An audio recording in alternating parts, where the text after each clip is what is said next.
Hello les investisseurs, j'espère que vous allez bien et bienvenue dans ce nouvel épisode du samedi, épisode que je prends beaucoup de plaisir à faire à chaque fois. Ça fait un petit peu plus d'un mois qu'on l'a lancé et on va se faire ça à la cool, résumer la semaine, un petit peu tout ce qui s'est passé, les résultats, etc. Donc on fera le bilan des résultats, voir un petit peu les marchés, le sentiment de marché.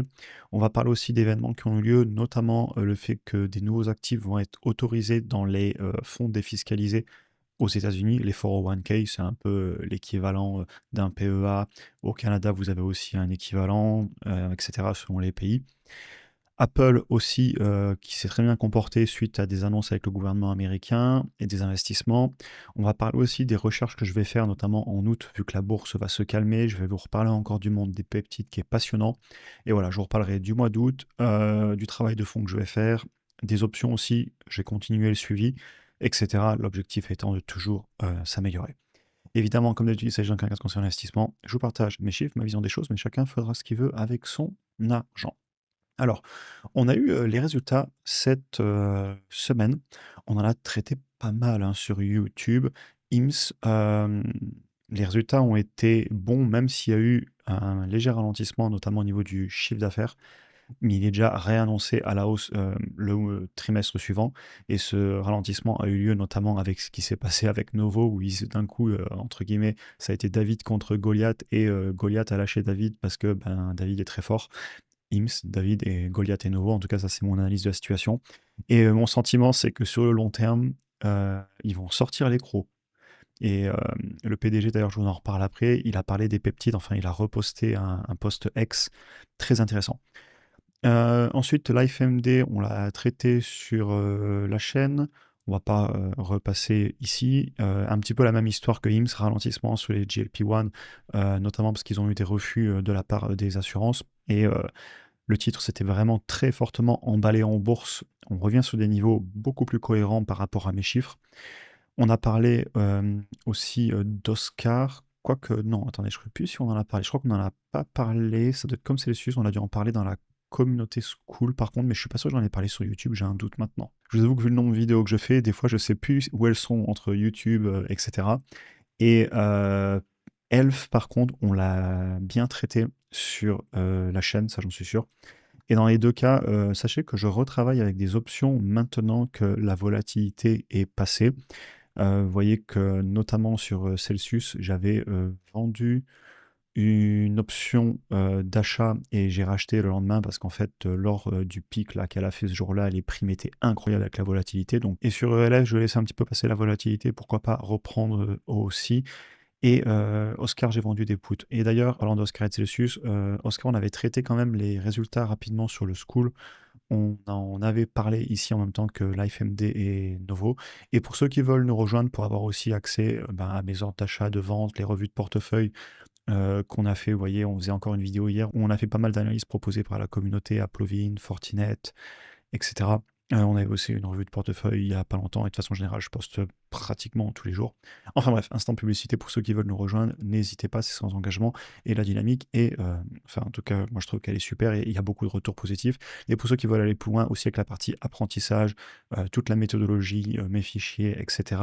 Et aussi des appels individuels pour ceux qui le souhaitent, vous avez le programme. Les liens sont en description, fin de la publicité.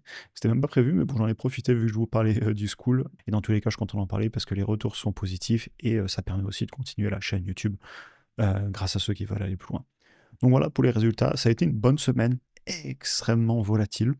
Et malgré ça, vous voyez, le Fear and Greed Index, il est revenu très légèrement en euphorie, mais on n'était pas loin du neutre il n'y a pas longtemps. Les marchés sont sur des plus hauts après la baisse qu'on s'était pris en avril. Et le mois d'août, on va l'attaquer, je pense. Certainement, comme la majorité des mois d'août, souvent il se passe moins de choses et après on rattaque en septembre, une fois la saison des résultats finie, sauf Nvidia qui arrivera fin août. Mais le gros des résultats sont passés. Passons un petit peu à d'autres nouvelles, notamment Apple qui annonce investir aux États-Unis. Évidemment, ils font ça pour être en bon terme avec l'administration, notamment avec leurs usines qui sont en Inde et en Chine par rapport aux tarifs douaniers, etc. Et ça fait plaisir de voir le PDG Tim Cook faire ce qu'il faut faire, investir, agir dans le sens des actionnaires et pour le bien de l'entreprise.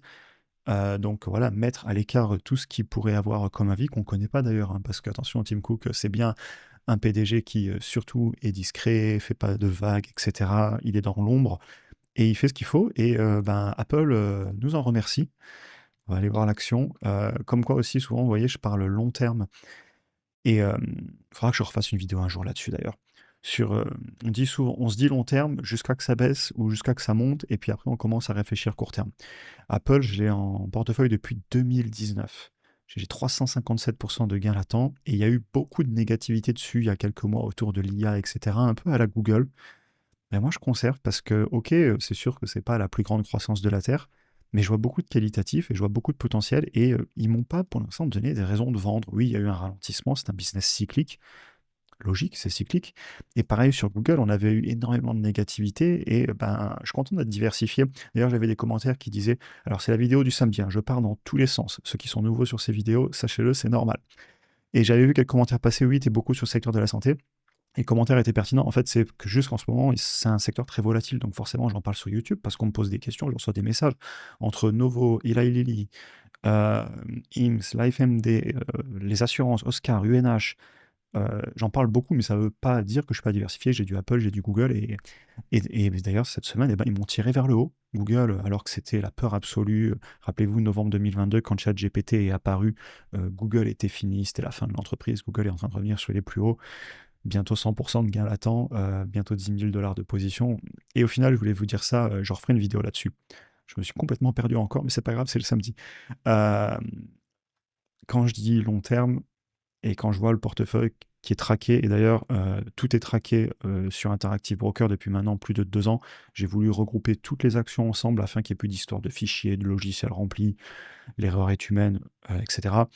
Maintenant, c'est calculé, et d'ailleurs, je partage tout aussi, et j'ai raison parfois et j'ai tort parfois, mais dans tous les cas, moi, ça me permet en fait d'apprendre, et c'est mon argent, j'investis. Et en fait, avant tout, au-delà du fait que ça me permet de continuer YouTube, qui est ma passion de créer, et ben en fait, ça me permet de montrer ce que je fais, d'avoir des avis critiques, et vous pouvez me croire que chaque décision d'achat, elle est très mûrement réfléchie quand vous avez une chaîne YouTube et une communauté, etc. Et je pense que ça me rend un meilleur investisseur, et je tenais à vous en remercier, ça va dans les deux sens, même dans les commentaires, etc. Parce que si je fais une bêtise, on ne m'en rate pas. Et ces outils sont géniaux parce qu'en fait, ils me permettent de tout traquer, tous mes achats, tous mes ventes, tout est enregistré dans le school, et même sur YouTube sur le long terme, ça fait des années. Bref, je voulais juste vous dire ça. Et ça m'amènera aussi un peu à ma conclusion que à chaque fois, je profite souvent des étés pour encore m'améliorer, faire de la recherche, apprendre des nouvelles choses, et je vais vous en parler. Alors, juste avant de ça, je voulais vous parler de différents actifs qui vont être autorisés dans les plans 401(k). Donc, c'est les plans défiscalisés pour la retraite aux États-Unis, notamment tout ce qui est private equity, donc investissement hors de la bourse, investissement privé notamment. Très souvent, il faut être un accredited investor, donc un investisseur accrédité, mais ils vont peut-être pouvoir rentrer via des fonds, ce serait hyper intéressant. Aussi la crypto, très positif sur Bitcoin. Bitcoin est pas loin des plus hauts. Et quand je pense que je m'y suis intéressé quand ils nous avaient gentiment demandé de rester chez nous en mars 2020, et quand je vois le chemin parcouru là, on était entre 4 et 8 000 $ à ce moment-là de souvenirs. Let's go, long terme. On en revient à ce que je disais sur Apple depuis 2019 et Google depuis de nombreuses années, beaucoup d'actions que j'ai partagées sur la chaîne. Et donc c'est hyper positif, je pense, pour tout l'écosystème. Autre point sur lequel je voulais revenir. Je vous disais, la semaine prochaine s'annonce plus calme, et je vais en profiter pour faire des recherches, et tout le mois d'août d'ailleurs, notamment sur les peptides. Là, vous avez le PDG de IMSS qui a repartagé sur X un post de Andrew Huberman qui est assez connu. Il a un podcast très connu sur la santé. Et en gros, ce qu'il dit, c'est que grâce à l'intérêt qu'on a en ce moment sur les médicaments pour la perte de poids, les GLP-1, tout le monde des peptides est en train de devenir mainstream, donc de plus en plus connu. Et je vous parle souvent du monde des peptides et du bonheur, de la chance, et en même temps de la malédiction qu'ont des boîtes comme Eli Lilly et Novo d'avoir des médicaments GLP-1 qui sont en fait du monde des peptides. Alors je ne suis pas chimiste ou médecin, mais je m'y intéresse beaucoup quand même, j'ai une formation scientifique. Je fais beaucoup de chimie d'ailleurs en maths sup, maths spé. J'aimais pas la chimie, je préférais largement la physique et les mathématiques et l'ingénierie. Comme ça, vous le saurez. Mais bon, j'avais quand même 2-3 notions de chimie, etc. Bref, je sais pas pourquoi je parle de ça, c'est le samedi.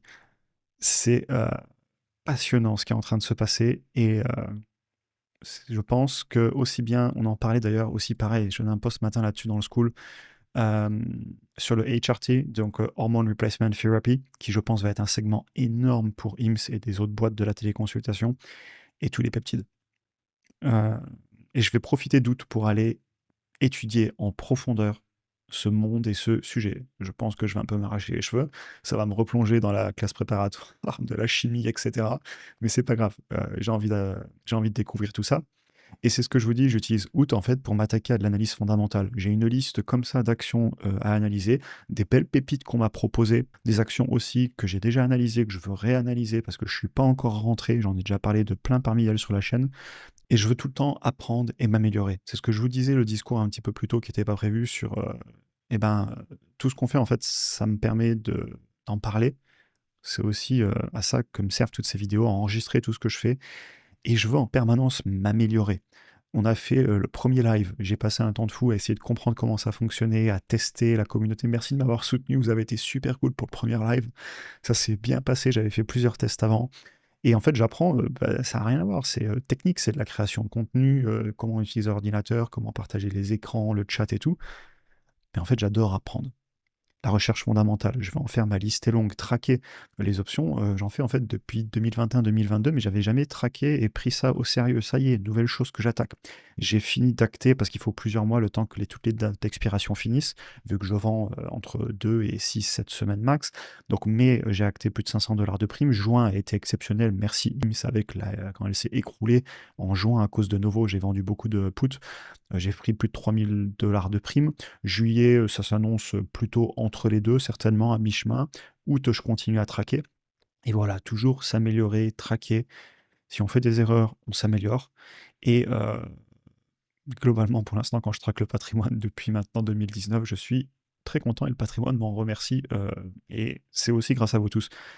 J'adore ces vidéos le samedi.